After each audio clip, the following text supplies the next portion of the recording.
Saya cerita sedikit tentang ibadatu hadil ummah. Nanti saya bacakan teksnya. Di antara kebaikan umat ini adalah jalan-jalan itu termasuk ibadah. Makanya sering ada ayat fasiru fil ardi. Jadi supaya sering jalan-jalan. Jadi ini sudah jalan-jalan masih nyari apa? Nafkah. Kadang-kadang ya dapat macam-macam. Yang soleh ya dapat ibadah, yang enggak soleh ya dapat macam-macam. Tapi saya cerita yang soleh lah, yang enggak soleh itu enggak boleh dibicarakan itu ya. Rahasia. Saya ini lama di Jogja, ya tahulah kelakuannya orang-orang yang baik maupun yang setengah baik sampai. Ya semoga yang baik dilipat gandakan pahalanya, yang enggak baik diampuni. Tapi saya cerita sedikit. Di fikih kita, di kajian-kajian fikih kita memang ada istilah ini harus didengar karena ini ngaji dan sama status kita sama. Al-wasiyah ila ta'ah ya ta'ah, terus al-wasilah ilal maksiyah ya maksiyah. Jadi kalau kita jadi perangkat taat ya ibadah, kalau jadi perangkat maksiat juga maksiat. Sehingga di ilmu medis maupun di jasa online atau ojek atau apa, misalnya pertanyaannya, kita pekerja paket profesional, boleh ndak ngantarkan paket narkoba? Ya jawabannya tentu ndak boleh, karena bukan masalah pekerjaannya, tapi yang diantar adalah sesuatu yang haram. Begitu juga, boleh nggak ketika ada lelaki hidung belang tanya tempat mesum? Kalau kamu nunjukkan berarti kan ikut berkontribusi. Ya kamu bisa meneruskan gimana hukumnya mengantar gitu misalnya. Nah, kiai juga sama sebetulnya. Kiai juga bisa dimanfaatkan orang yang macam-macam untuk kekuatan yang macam-macam. Jadi hukum ini sama, kamu tidak usah tersinggung misalnya. Kalau di fikih biasanya disebutkan menjual pedang pada begal juga enggak boleh karena digunakan yang tidak baik. Begitu juga misalnya apapun profesionalitas kita, misalnya paket, kita nganter ke paket yang apa? Paket ganja misalnya. Fikih ini harus kamu ketahui dulu sehingga hukum turunannya, ingat Allah misalnya, ini bisa kena. Kita tidak boleh ingat Allah dalam keadaan maksiat yang enggak diridani Allah. Karena mau tidak mau fikih ini hukum dasar. Sholat pun bisa kena semprit. Misalnya kita sholat karena tugas, bukan karena lillahi ta'ala. Makanya dulu itu ada guyonan Mas Wahyu itu. Ada imam dari masjid besar di negara sebelah. Tidak perlu saya sebutkan negaranya. Itu cerita, imamnya itu digaji 100 juta per bulan. Datang ke Surabaya gitu. Muadzinnya itu digaji 75 juta. Keren. Terus ngerti imam di Indonesia naik ontel, sudah watok naik ontel, nggak ada yang gaji, musolanya jelek, terus ada jepit, ada dia kerasan di musola karena sering dimaki-maki istrinya, sudah. Jadi itikafnya itu ya sambil menghindar, itu bukan. Makanya banyak masjid Indonesia itu banyak yang itikaf, karena di rumah ada betah, sudah diomelin, nggak ada AC-nya. Sekarang masjid banyak AC-nya kan. Kamar mandinya juga gitu, di rumah sama di masjid bagus. Di masjid. Makanya pengurus masjid yang daerah-daerah sini sering cerita ke kita. Kudune ngising ning omah Gus mlayune moro masjid karena itu cerita. Indonesia itu negara yang enggak bener katanya. Imam dan muadzin tidak digaji. Terus dia cerita-cerita kebaikan negaranya dan buruknya negara kita. Lama-lama kiai itu mangkel. Kiai Indonesia itu kan cerdas-cerdas, meskipun jarang yang kaya tapi cerdas-cerdas. Dia muji negara. Lama kalahnya itu dibeginiin sama Kiai Indonesia. Makanya kamu sholat terus ya, takut potong gaji. Artinya kalau dia jadi imam karena digaji, efeknya adalah dia kalau bolos itu takut, nanti kan dipotong gaji. Lama-lama kalau sering bolos di PHK gitu. Artinya luar biasa Indonesia, imam itu tidak ada yang gaji tapi semuanya sholat istiqomah. Berarti kita ini top, datang ke masjid jadi imam tanpa ada yang gaji. Top mana? Top Indonesia. Semenjak itu si imam ini tidak pernah cerita kebaikan negaranya karena gaji imam. Indonesia dalam bernegara selalu begitu.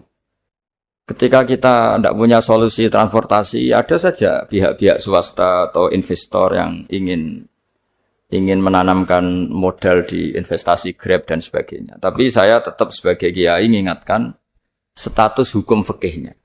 Kenapa saya harus cerita itu? Karena fikih ini harus selesai dulu. Saya ulang lagi, fikih ini harus selesai dulu. Misalnya nganterin orang yang mau transaksi narkoba atau transaksi maksiat, atau tapi yang yakin. Kalau tidak yakin memang tidak haram. Tapi kalau yakin itu memang kamu tahu benar-benar iyalah kira-kira gitu. Supaya taat itu ada di semua kehidupan. Sehingga nanti Indonesia kalau semuanya begini kan, yang cari sarana maksiat itu bahkan sekedar transportasi aja susah karena semuanya tidak mau misalnya. Paket juga gitu, yang mau ngedarkan narkoba kesulitan karena semua yang jasa paket tidak mau gitu. Begitu seterusnya, sehingga negara ini kita bantu bahwa awal ketidakbaikan di semua negara itu pasti karena maksiat. Maksiat itu mengganggu. Orang geger sama istri ya karena maksiat. Terus banyak kecelakaan itu rata-rata kata Pak Polisi juga karena maksiat. Jadi orang overdosis atau dalam keadaan mabuk nyupir. Terbesar kecelakaan itu jarang karena ngantuk. Terbesar masih karena pengaruh apa? Narkoba. Pembunuhan juga sama. Orang Indonesia itu mudah sekali memaafkan temannya, tetangganya. Tapi kalau sudah efek dari narkoba, bunuh itu jadi mudah itu. Jadi, nah, Anda juga harus fair, jangan.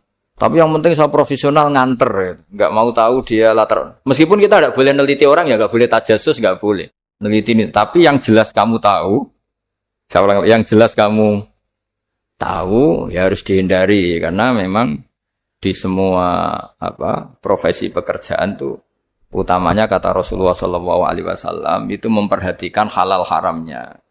Tapi ya saya ulang lagi tidak boleh sok suci, tidak boleh tajasus, tidak boleh neliti orang lain. Tapi kalau yang jelas-jelas untuk maksiat maka harus kita hindari.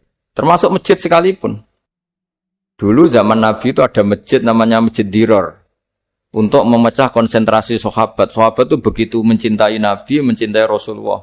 Ada orang kafir pinter, orang munafik pinter. Ini Muhammad harus ditandingi.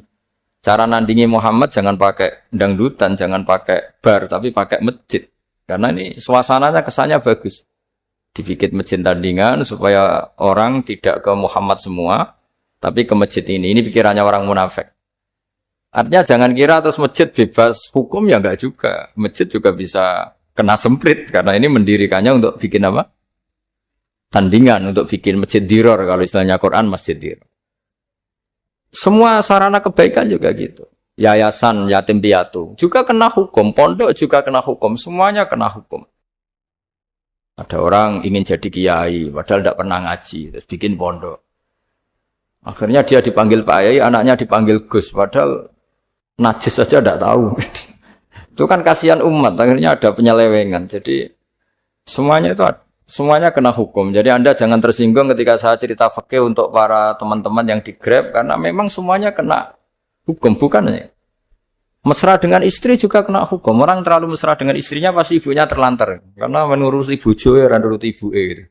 Kalau nuruti ibuke istrinya yang terlantar. Yang loyal sama teman ya istrinya terlantar. Yang takut istri temannya terlantar. Jadi itu semuanya kena hukum. Tanpa terkecuali. Nah, saya cerita sedikit tentang sholat. Karena orang-orang Grab ini banyak yang sholat. Kemudian harus cepat-cepat. Dulu ketika sahabat punya imam yang lama sekali kalau sholat. Sehingga si sahabat yang satu, yang petani ini mufarokoh. Mufarokoh itu memisahkan diri kemudian imamnya diselip. Itu boleh memang dalam fikih. Kamu niat mufarokoh dulu. Mufarokoh itu niat bahwa kamu memutus hubungan dengan imam. Kemudian meneruskan sholat sendiri. Singkat cerita dua orang ini berdebat, Mu'ad sama Ar-Ra'i yang penggembala ini. Kamu munafik, sholat kok meninggalkan imam. Terus yang satu bilang kamu keterlaluan, sholatnya lama sekali. Singkat cerita dua orang ini lapor ke Rasulullah SAW. Uniknya Nabi itu membenarkan yang petani tadi. Kamu Mu'ad, jadi masalah. Agama ini tidak boleh jadi problem. Kalau kamu ngimami orang, jangan lama-lama. Di situ ada ibu-ibu yang ditunggui anaknya yang sedang menyusu, banyak petani yang nunggu macam-macam. Kayak pegawai POM ya ditunggu shift temannya, pegawai Indomaret juga gitu, apalagi Grab mungkin ditunggu penumpangnya macam-macam. Sehingga kebaikannya teman-teman yang kerja serabutan begini juga bergantung kebaikan imam tadi. Kalau sholat itu tidak boleh lama-lama. Apalagi wiridan, sholatnya aja nggak boleh lama-lama, apalagi wiridannya.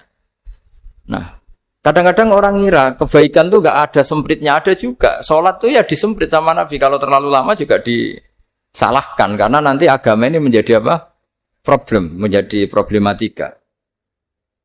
Nah, termasuk kebaikan kita ketika membolehkan ya atau mentoleransi atau mendukung pekerjaan mulai Grab dan lain-lain adalah agama ini rahmatan lil alamin. Dulu ada seorang sahabat tanya, ya Rasulullah, boleh enggak kita ngegeng di perapatan gitu? Kata Nabi, ya jangan kalau bisa. Tapi kita harus natahaddas. Artinya itu tempat kita jagungan di perapatan, di tempat-tempat umum lah, di halte, Terus kata Nabi, enggak apa-apa, tapi fa'atu thoriq haqqaha. Kamu harus memberikan hak jalan itu. Apa hak jalan itu? Satu, kamu amar ma'ruf, kalau bisa ya nahi mungkar. Kemudian bikin suasana orang lain ini menjadi aman. Nah ini yang catatan. Kalau hitung saja, yang ikut Grab itu berapa hari? Nah, ini tuh energi besar kalau di atas 100, berapa? 100 ribu. Hitung ya teman-teman di Grab, 100 ribu. 100 ribu ini kalau soleh semua, atau setengah soleh lah, kalau soleh banget keberatan ya soleh, setengah soleh. Itu ada, ini sudah saya pikir, ada kebaikan yang menyebar di seluruh Nusantara yang berjumlah 100 ribu. Ini luar biasa. Ada kecelakaan dia menolong pertama, ada pemerkosaan menolong pertama. Mungkin ada pencurian, ada apa. Maka kata Nabi, kamu kalau harus di jalan, itu kamu berkontribusi amar ma'ruf nahi mungkar. Saya sering ke Jogja, karena saya mulai 98 di Jogja. Ya sering di terminal malam-malam. Saya ketika kecil itu sering diceritain, orang nggak berani ke terminal ini, banyak preman, nggak boleh ke terminal ini karena banyak preman. Ya mulai dari Sumatera, Jawa, hampir seluruh Indonesia. Kalau jam sekian sampai sekian sudah nggak berani karena banyak apa? Preman. Itu uniknya, preman-preman itu selain dulu ditangani tentara dan polisi. Itu urusan negara ya kali itu, dan kita ngapresiasi. Itu hilangnya yang permanen itu bukan saja ditangani ABRI dan polisi, TNI dan polisi, tapi ditangani kultur. Banyak mulai orang soleh, santri dagangan di situ, ada ojek mangkal di situ, supir taksi mangkal di situ. Terus di sini orang-orang soleh yang menghalau ketika ada perempuan digoda atau perempuan dicopet atau apa. Terus lama-lama jadi kultur bahwa kebaikan ini dominan. Setelah kebaikan dominan ini otomatis menyingkir sedikit demi sedikit. Jadi selain negara ini harus melakukan sesuatu yang seharusnya, yaitu menjaga masyarakat dari kriminalitas, sebetulnya yang paling awet dan paling mudah dilakukan itu tadi, kebaikan harus menjadi kultur bersama. Sehingga kalau terminal kemudian ada mbak-mbak jilbaban yang dagang, terus pak-paknya soleh, ada musola yang hidup, ojeknya juga gitu, terus supir taksinya, lalu kebaikan ini menjadi nilai bersama.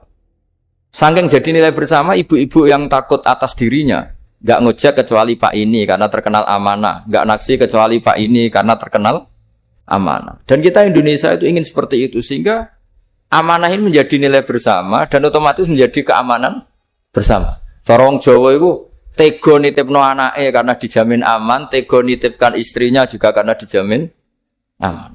Nah kalau kebaikan ini juga menjadi satu nilai jual dan kita bisa mengawal secara serius, itu alhamdulillah betul. Lah dimulai dari mana? Satu, mental kita takwa. Kedua, sistem sosial, bahwa kita terkoneksi oleh indukan ya, juga terkoneksi oleh kepolisian. Maksudnya karena kita terdaftar, kalau ada anak hilang kan tinggal ini yang bawa wahyu. Jadi saya mohon, semohon-mohonnya, kebaikan ini harus jadi nilai bersama. Setelah terminal itu banyak orang baik, otomatis yang ini tuh menyingkir. Akhirnya apa? Nanti yang bos-bosnya toko itu ya hanya nitipkan sama orang soleh. Yang mau nge-grab juga hanya titip sama yang soleh. Begitu seterusnya. Sehingga jadi siklus kebaikan yang bersama. Nah, ini yang dimaksud Quran wa tamiru bainakum bima'ruf. Iktimar itu namanya urusan bersama. Ya, saya ulang lagi ya. Jadi orang Arab kalau bilang iktimar itu urusan bersama. Sehingga bahasa Arabnya konferensi besar itu kalau di NU disebut apa? Muktamar. Muktamar itu menjadikan urusan publik dirembuk, itu namanya apa? Muktamar. Nah, di antara kebaikan yang diinginkan Islam itu wa tamiru bainakum bima'ruf. Urusan kebaikan ini menjadi urusan apa? Bersama. Ya saya contoh itu kecil saya itu mesti dikandani sama orang-orang tua. Jangan di terminal ini sampai jam ini. Jangan di perapatan ini ketika sudah jam begini. Tapi barokahnya orang soleh bertebaran di mana-mana itu.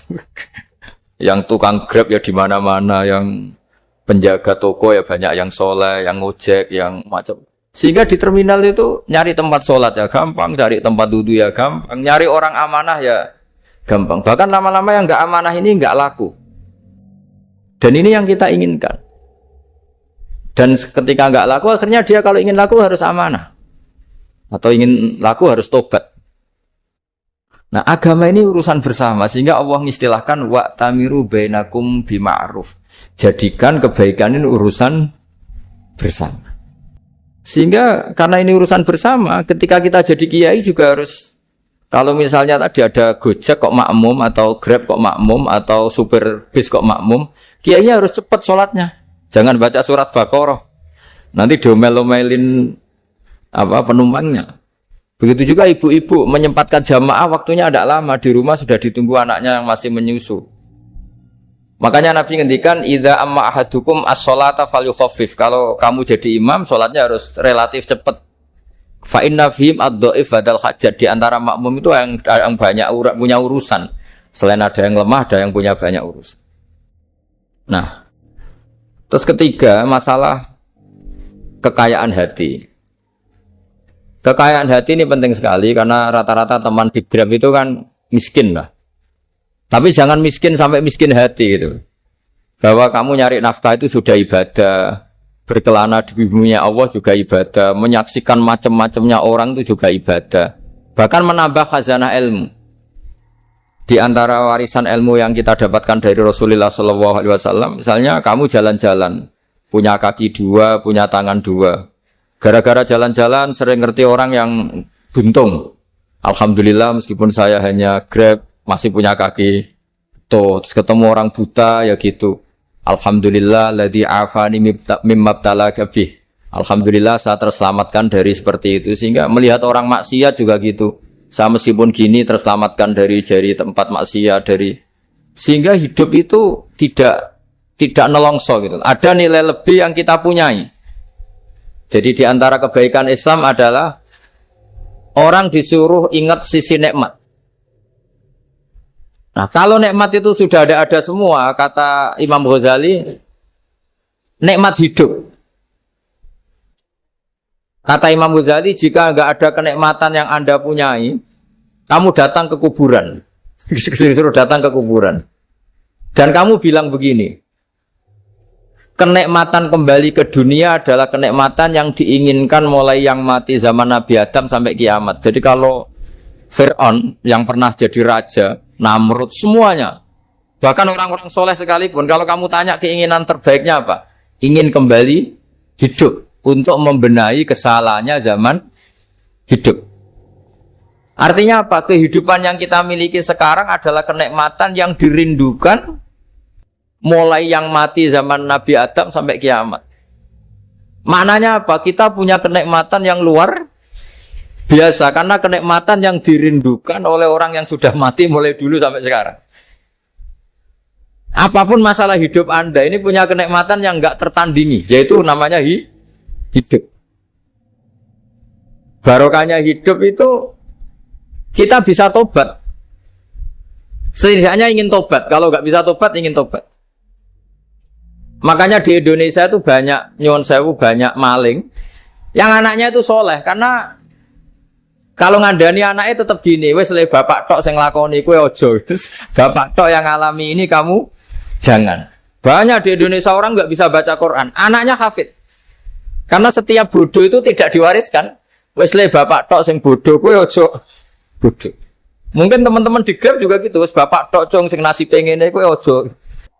Jadi kebaikan begini itu akan terus-menerus diwariskan.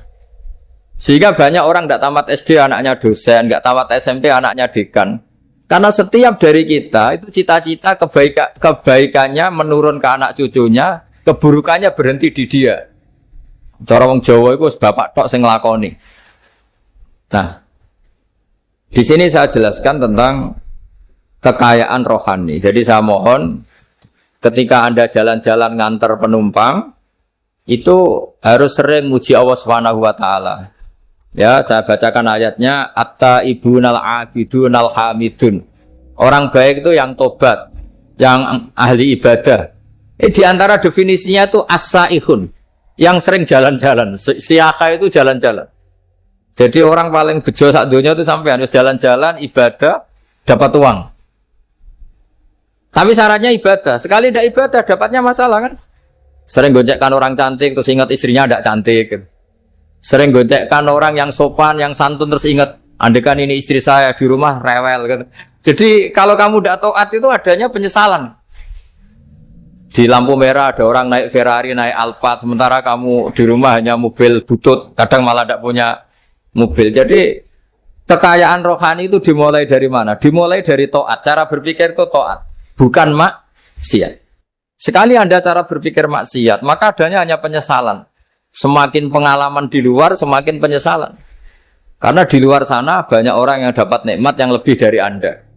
Tapi sekali Anda taat, kamu akan mensyukuri apa yang Anda miliki dan tidak pernah ingin sama yang dimiliki orang lain. Sehingga orang-orang yang sering pergi itu sama Allah dipuji. Jadi tidak ada nabi kecuali di antara ibadahnya itu jalan-jalan. Fasiru fil ardi. Sehingga semua nabi itu mesti pernah melakukan perjalanan internasional. Rasulullah Muhammad SAW pernah jalan-jalan sampai ke Syam. Padahal beliau orang Mekah. Nabi Ibrahim yang orang Syam pernah perjalanan sampai ke Mekah.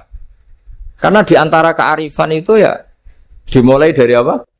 Jalan-jalan tadi. Kamu ngerti orang yang macam-macam. Makanya di antara kebaikan umatku kata Nabi itu siyaha fil ard. Sering berkelana. Tapi tentu untuk mengambil pelajaran. At-taibunal abidunal hamidun as-saihun. Nah, agama mensupport itu. Sehingga kata Nabi, jika ada orang kok sholat qobliyah, ba'diyah, semuanya di masjid. Sama Nabi ditegur. La taj'alu buyutakum kuburan. Rumah kamu jangan jadikan kuburan, harus dapat jatah apa? Sholat. Kata ulama, kalau ada orang sering sholat di satu titik, itu ditegur. Kamu harus ganti titik yang lain, supaya saksi bahwa kamu di bumi sholat itu banyak. Jadi kita ya punya nilai positif juga tentang apa? Karena kita sering siyahah, kalau bahasa Arabnya itu sering keluyuran, saksi kita kebaikan juga banyak. Tapi pesan saya paling pokok tadi ya, jadikan komunitas kebaikan itu punya nilai jual. Syukur-syukur fid dunya hasanah wa fil akhirati hasanah. Ya kita bersyukurlah di Indonesia itu. Saya masih ingat kecil saya itu, ya sekitar saya umur 15-14 tahun. Setiap mau pergi itu pesannya orang-orang yang sering pergi itu, jangan masuk terminal jam ini, di perapatan ini. Karena yang namanya preman itu dulu dominan. Sekarang sampai jam 2 ada orang pakai jilbab, kadang ya orang pakai peci, yang nggak pakai peci pun ke musola terus. Yes, pokoknya kebaikan itu jadi komunitas dan jadi nilai jual bahkan tadi. Misalnya ibu-ibu yang pergi malam itu kan mesti ada orang-orang yang jadi langganannya karena terkenal apa? Amanah. Yang dititipi anak juga pilih orang yang terkenal apa? Amanah. Nah, nilai amanah ini harus kita jaga terus. Supaya kamu ya bisa bekerja, orang lain juga nyaman karena amanah tadi. Allah juga senang karena amanah itu perintahnya Allah Subhanahu wa ta'ala. Dan Indonesia harus menuju ke sana. Pemimpin juga harus gitu. Pemimpin bawaannya amanah, bawaannya apa? Yang memilih dia juga senang karena nggak malu lah. Tapi kalau kita milih, ternyata kita pilih tahu-tahu ditangkap KPK, kan ya malu gitu. Dulu kita kampanye mati-matian, ternyata dia ditangkap KPK. Tapi kalau dia amanah kan ya senang. Sama kalau tukang Grab ketangkap satu karena penodaan atau karena pengkhianatan, yang malu juga semua. Karena kadang-kadang nanti digeneralisir seakan-akan semuanya seperti itu. Tapi dengan reputasi panjang, nggak pernah terjadi apa-apa dalam Grab kan otomatis lainnya juga terangkat. Nah, ini yang dimaksud wa'tamiru bainakum bima'ruf. Jadikan kebaikan itu urusan bersama. Makanya andekan negara itu sudah mengoptimalkan polisi, TNI untuk meringkus preman, oke itu baik. Tapi ya lebih awet lagi kalau itu ditopang apa? Masyarakat. Karena yang nggak amanah terkucilkan, terus akhirnya Grabnya nggak laku, akhirnya dia dipecat, akhirnya kan yang maksiat hilang, yang kriminal hilang, yang ada hanya Grab yang baik. Begitu juga di dunia apapun. Itu yang dimaksud wa'tamiru bainakum bima'ruf. Jadikan kebaikan ini urusan apa? Bersama. Nah karena kita baik, otomatis jadi teladan yang baik bagi anak kita, istri kita, tetangga kita. Dan karena kita baik, maka terhormat. Sehingga orang melihat Grab itu simpatik, respect, karena reputasinya baik. Nah karena orang respect tidak dicibir. Barokahnya tidak dicibir, tidak mangkel. Barokahnya tidak mangkel, tidak saling ejek, bahkan tidak saling bunuh. Coba kalau kita jelek, dicibir orang, kita dalam keadaan mabuk, tidak terkontrol, bunuh. Jadi efek dari maksiat itu begitu buruknya. Sehingga penelitian itu mengatakan kebanyakan kecelakaan ya pemicu utamanya rata-rata ya nyupir dalam keadaan mabuk. Beberapa nyuwun sewu kasus-kasus kriminal rata-rata ya dipicu oleh hal-hal seperti itu. Makanya meskipun di luar saya tolong hindari narkoba, hindari hal-hal yang maksiat supaya pekerjaan Anda ini barokah. Kemudian yang terakhir saya beri ijazah tentang Al-Fatihah ya, karena ini surat yang populer. Kalau saya ijazahi Quran 30 juz pasti sampean enggak hafal. Atau ijazah surat Baqarah, kalau mau Baqarah mau. Ijazahi surat Baqarah mau 2 juz setengah. Mau Mas Asep? Ya Fatihah aja yang gampang ya. Nah, ya kulhu Fatihah ini paket ringan ini. Tapi pahalanya apa? Besar. Ini beda ya, artinya selama ini mungkin Anda baca tapi monoton ya. Tapi ini saya bacakan teks aslinya tentang istilahnya itu mazaya itu kelebihannya Fatihah. Saya baca Arabnya dulu, nanti ini terakhir ya, ijazah tadi kan saran-saran umum tentang sosial. Ya, pokoknya jadikan kebaikan itu punya nilai sosial yang baik lah. Jadi nanti orang yang nggak amanah nggak laku, ya calon bupati, gubernur, presiden yang nggak amanah juga nggak laku. Begitu juga kiai yang tidak amanah juga nggak laku, suami yang nggak amanah juga nggak laku, istri yang nggak amanah juga. Sehingga kebaikan ini jadi nilai sosial yang dalam tanda kutip sudah keniscayaan. Ya. Yang diinginkan Allah itu seperti itu, bukan kebaikan yang dipaksakan karena kekuatan negara. Maksudnya kalau bisa kebaikan itu tidak usah dipaksakan. Memang sudah satu kebutuhan. Tak cerita-cerita di negara maju itu. Bahkan apapun jatuh itu nggak ada yang ngambil apa. Itu. Makanya gambarannya Mekah Medina kan gitu kan. Barang jatuh nggak ada yang berani apa ngambil. Itu saking sudah jadi sistem. Nah, sehingga banyak negara di Eropa itu yang sampai nggak punya tentara, nggak punya polisi karena kebaikan sudah. Nah kita kan masih capek, polisinya aja capek apalagi masyarakatnya karena ya kebaikan itu belum jadi nilai apa bersama. Nah kita selain ditopang negara, ada polisi, ada tentara itu kita usahakan kebaikan itu jadi nilai apa bersama. Tadi wa'tamiru bainakum bima'ruf. Dan kita punya reputasi yang bagus dalam bab ini. Saya masih ingat kecil saya itu yang jilbaban hanya keluarga kiai. Sekarang rata-rata masyarakat itu jilbaban. Dulu yang sekolah SMP, SMA itu jilbaban kadang dulu malah dilarang ya, harus sama seperti itu seragamnya. Sekarang sudah boleh. Dan nyaman. Lama-lama yang dapat simpatik ya yang pakai pakaian model tertutup seperti itu. Lama-lama gampangane cara wong golek mantu ya golek yang seperti itu daripada yang blodor. Lama-lama jadi nilai bersama.